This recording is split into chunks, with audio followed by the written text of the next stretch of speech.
Assalamualaikum warahmatullahi wabarakatuh. Salam sejahtera untuk kita semua. Om Swastiastu, Namo Buddhaya, salam kebajikan. Pembangunan bangsa yang inklusif harus didasari oleh data yang akurat.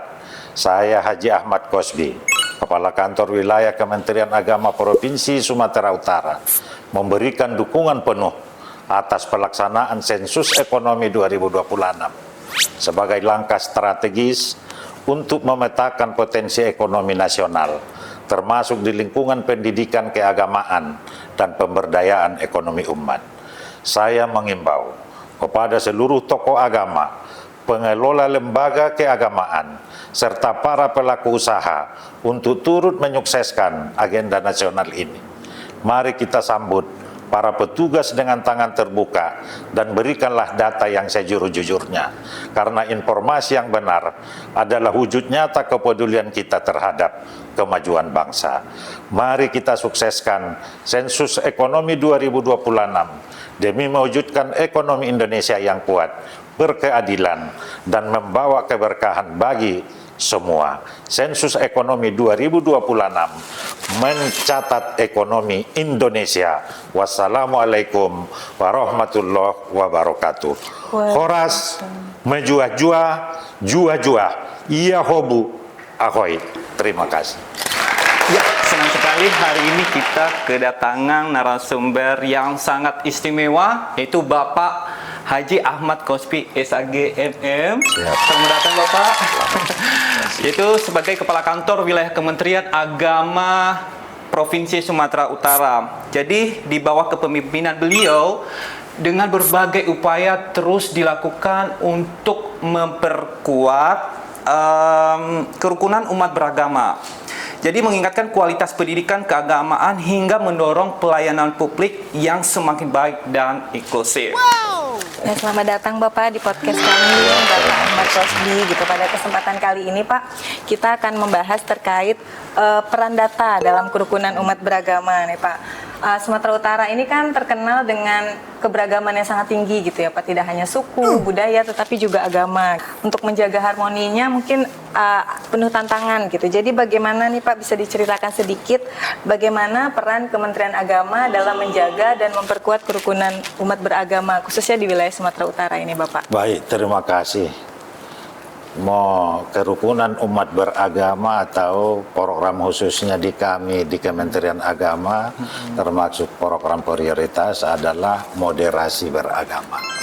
Moderasi beragama ini erat kaitannya dengan sinonimnya, yaitu kerukunan umat beragama atau toleransi. Kenapa? Karena moderasi beragama ini bukan mengolah dan mengubah isi ajaran agama, tapi bagaimana jiwa ruh dari agama itu mempererat dan mempersatukan kita sebagai anak bangsa.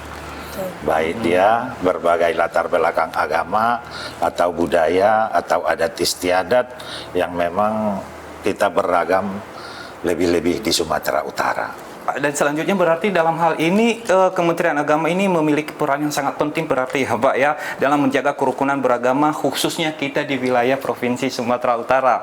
Jadi kalau misalnya saya bertanya nih Pak, kira-kira apa saja tantangan yang sering ditemui dalam menjaga kerukunan beragama di wilayah kita di Provinsi Sumatera Utara? Apakah memang terutama adanya pengaruh di media sosial yang semakin nggak ada filter ya, gitu, kan Pak? bebas gitu, sangat terbuka untuk media sosial juga. Iya, jadi pada prinsipnya kita bermasyarakat ini, kita beragama dan kita bernegara ini paling tidak ada 3 yang prinsip yang harus kita buat cara pandang dan persepsi kita yang sama melihatnya.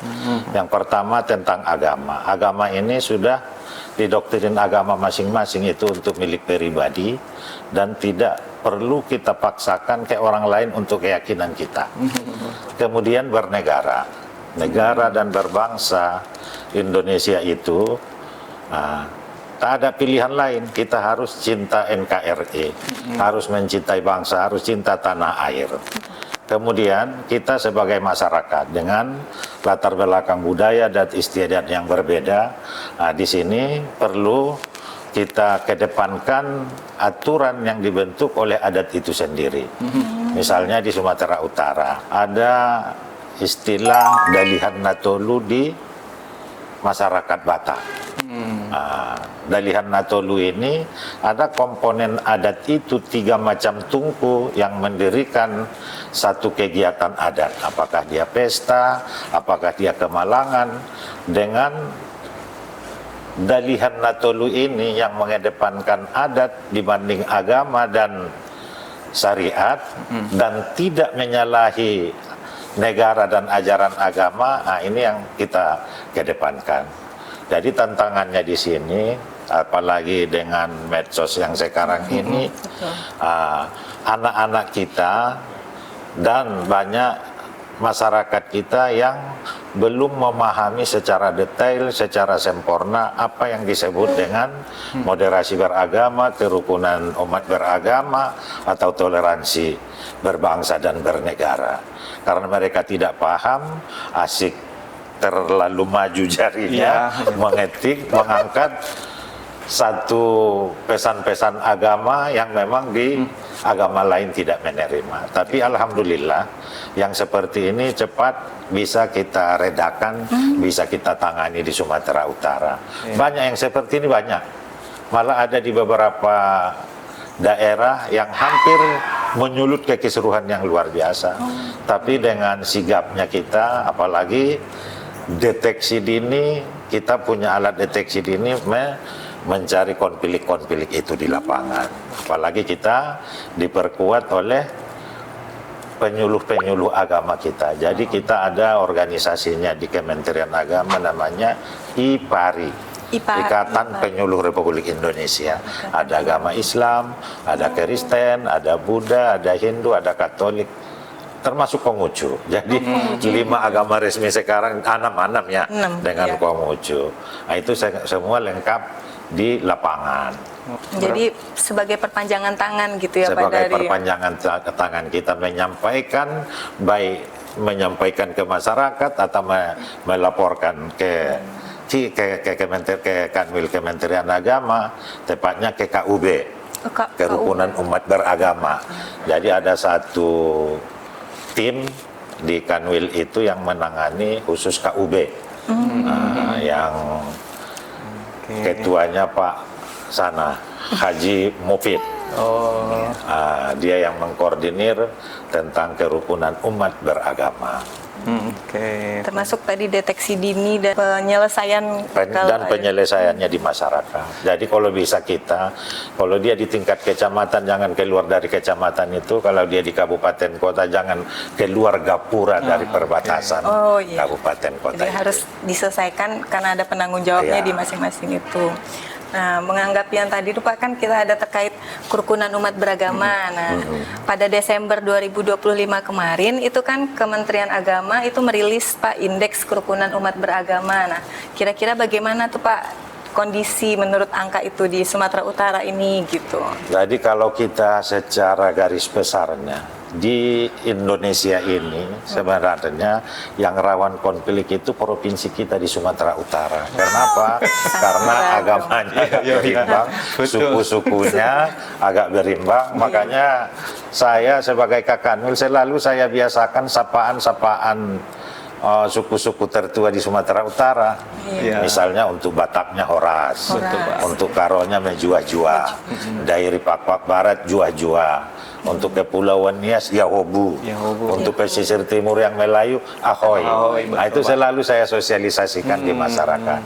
Jadi indeks penilaian atau kerukunan kita di Sumatera Utara itu di atas rata-rata nasional. Nah, jadi rata-rata nasional itu di 76. Jadi kita sudah mencapai di 80, sekian. Nah, alhamdulillah Sumatera Utara. Jadi dari kawan-kawan saya Kakanwil yang ada di Indonesia ini banyak kompromi, banyak tukar pikiran, banyak diskusi.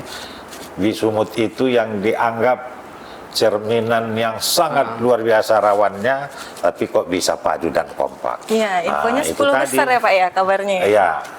10 besar indeks kerukunan umat beragama. Ya di Provinsi Sumatera Utara ya. Sumatera Wih, Utara. keren juga ya.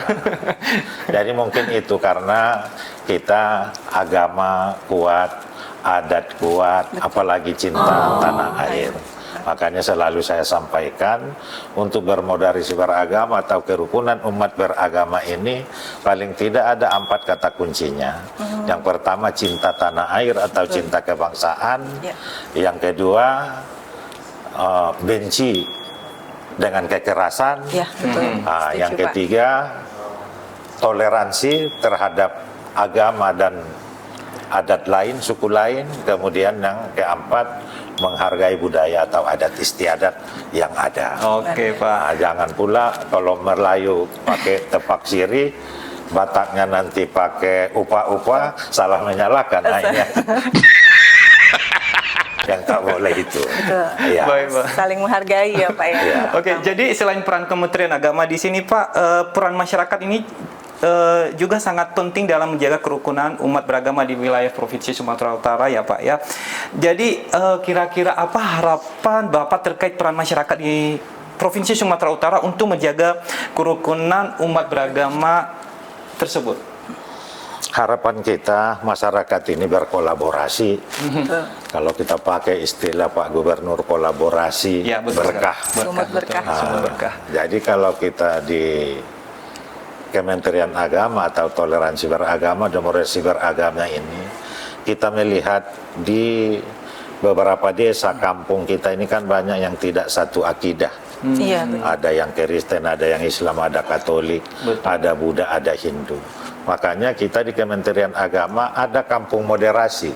Oh, Kita ada desa binaan kita, desa moderasi. itu sebagai Moderasi percontohan. beragama, percontohan. Jadi mereka ini kompak, akur, padu, dan kita lihat kalau misalnya saudara-saudara kita yang non Muslim buat pesta, diundangnya yang Muslim. Nah, jadi di situ nilainya sangat luar biasa kita lihat. Ada nanti khusus yang Muslim di sana ada kotak nasi kotak yang dari restoran Muslim. Nah, yang mereka yang untuk mereka di sini gitu. Saya selalu yang seperti itu dapati. Itu mungkin kekuatan budaya adat istiadat yang kita bangun di Dalihan Natolu tadi. Nice.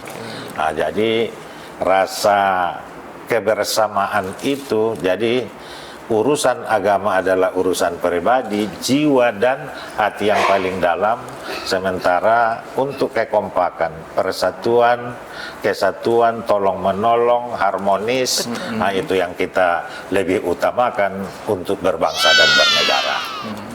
Jadi peran masyarakat itu kita harapkan bagaimana tokoh-tokoh agama kita lewat penyuluh-penyuluh yang saya bilang tadi, ada yang ustadz, ulama, ada pastor, pendeta, semua tokoh ini bisa duduk bersama.